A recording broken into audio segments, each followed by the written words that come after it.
Hello watermelon students. Today I'll be doing a tutorial on the correct way to eat a watermelon. As you can see right here, we have one serving. One serving of watermelon. One serving is 1/2 of a watermelon. In this case it's a seedless watermelon, and I probably would prefer the seed type melon, but this one looks pretty good.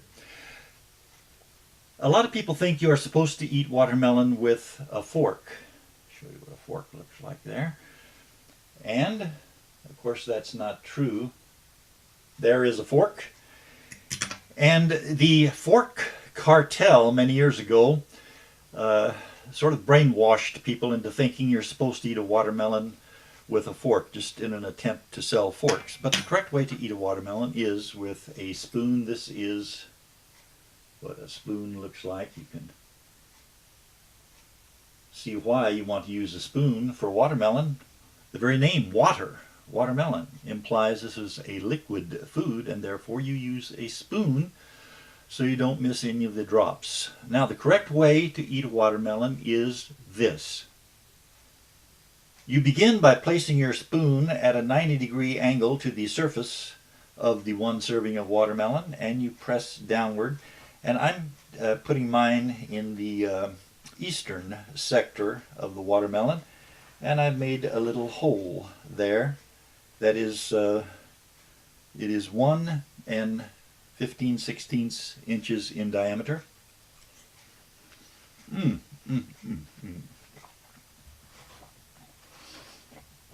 I continue to dig into that hole, keeping it very, very carefully measured at 1 15/16 inches diameter. This is good. This is very good watermelon.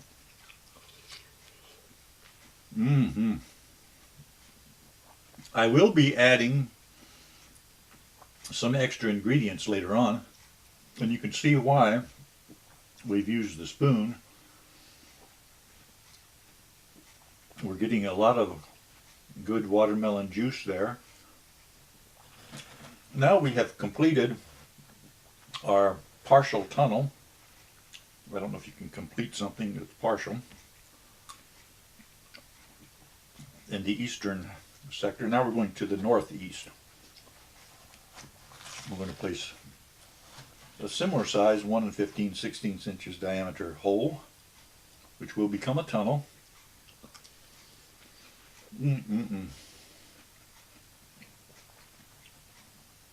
We will remove this. This is a very tasty part of the watermelon, and it was blocking our tunnel, so we will get rid of it.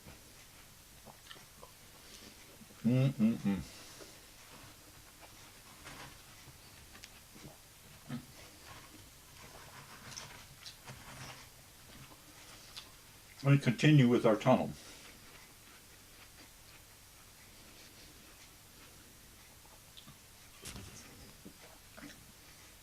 Many people think you're supposed to put salt on a watermelon. Of course, that's not true.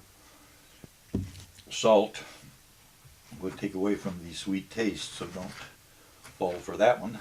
Continue our tunnel. We're going to connect our tunnels underneath. Now the northeastern tunnel that's connected with the southeastern tunnel of the watermelon. So we go to the southwestern portion of the watermelon, and we put a 1 15/16 inches diameter hole there. And we get rid of the evidence.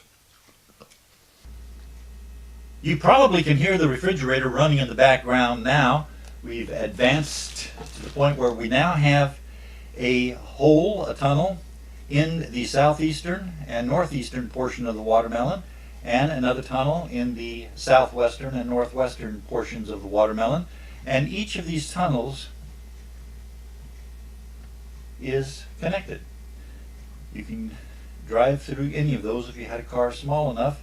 But what we will do right now is we will introduce one of our secret ingredients, And that secret ingredient is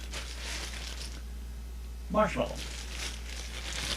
This is the reason we made the holes exactly 1 15/16 inches diameter, so that we can take the marshmallow and drop it into the hole. I'll put one in each hole.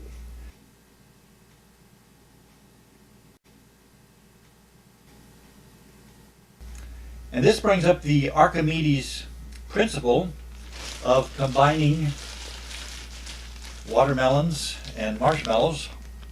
When you combine a marshmallow with a watermelon and you spoon it around in the juices of the watermelon and then you take it out, you will notice that the marshmallow has taken on some of the properties of the watermelon in that it has a more pinkish red appearance, and it is wetter. And that one also has a piece of watermelon attached to it. So what we will do now is we will get rid of the evidence by eating the marshmallows. Marshmallows and watermelon go together very, very, very well.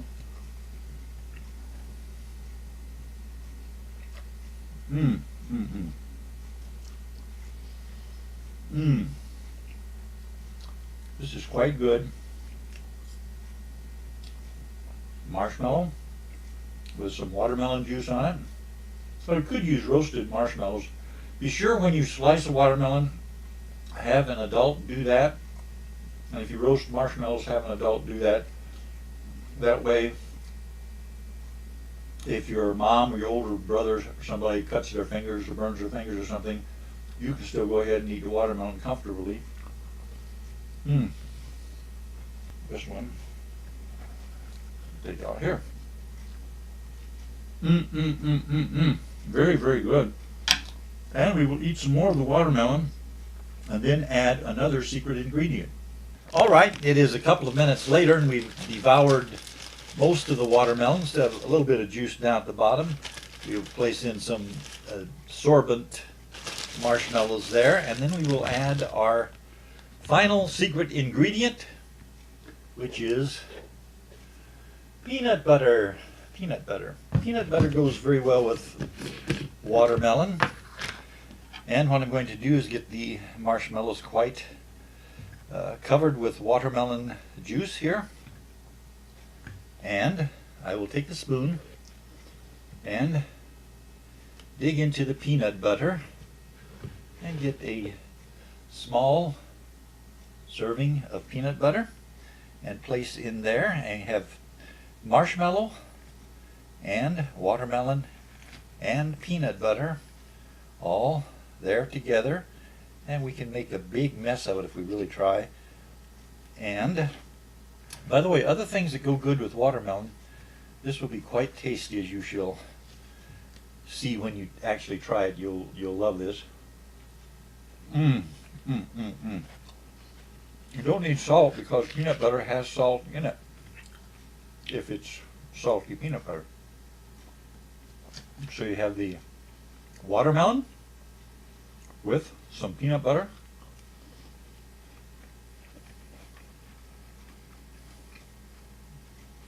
And here's watermelon, peanut butter, and marshmallow together. And other things that go good, other foods that go good with watermelon. If you are eating a watermelon and you're very, very hot and the watermelon alone doesn't quench your thirst, what beverage goes with watermelon? The correct answer is chocolate milk. You probably guessed that. You also can add ice cream to watermelon. You can add whipped cream to watermelon. It's all quite good. Happy eating, watermelon students.